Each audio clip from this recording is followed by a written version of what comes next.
In tonight's Ask Anthony, more families are coming forward sharing their frustration and heartbreak over not being able to get a proper headstone for their loved ones. Last week, I introduced you to two families who say they put their trust and money into a Jacksonville monument company only to be left with broken promises instead of headstones. Tonight, how you can file a complaint with the state if this has happened to you. I just wanted to do something to honor my cousin. In January, Rashika Mickens walked into Remake Stones on Lem Turner Road. She paid for a custom headstone, one with her cousin's photo in the center and a promise it would be in place by his 40th birthday on February 21st. He promised that he would have it by his birthday in February. Did that happen? No. After this interview, we discovered from the owner, Raynard Rogers, that he did deliver the headstone a couple of weeks ago. But Mickens says he never told her. So I did go out there Saturday morning. I wasn't pleased with the work. It looked so like thrown together.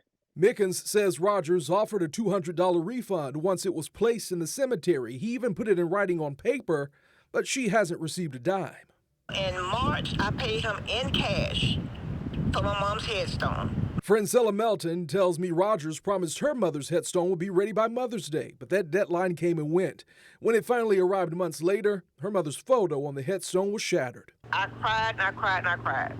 On social media, Rogers is saying the picture wasn't cracked when he delivered it, but trying to get in touch with him to talk about the complaints has not been easy. Your call has been forwarded to an automated voice messaging system. No emails, no phone calls, nothing. Victor Penchenko saw my original story and reached out. He's from Daytona Beach. Back in July of 2024, he found Remake Stones online and paid $1,679 for his mother's headstone, with a promise it would be ready by August. Over a year later, he's received nothing, no headstone, no refund, and when he asked Rogers about it, he said your stone was destroyed. How did that happen? I have no idea.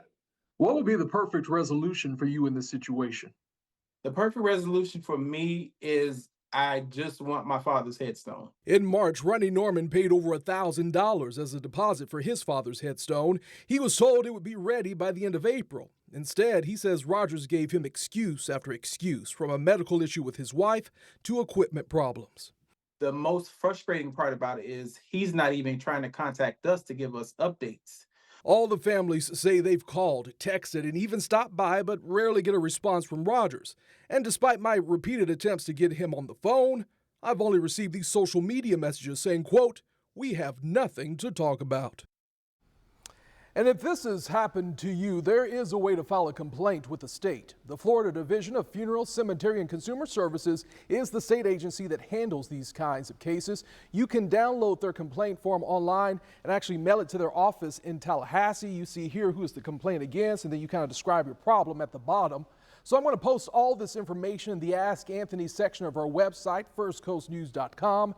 And remember, you can always email me at askanthony@firstcoastnews.com.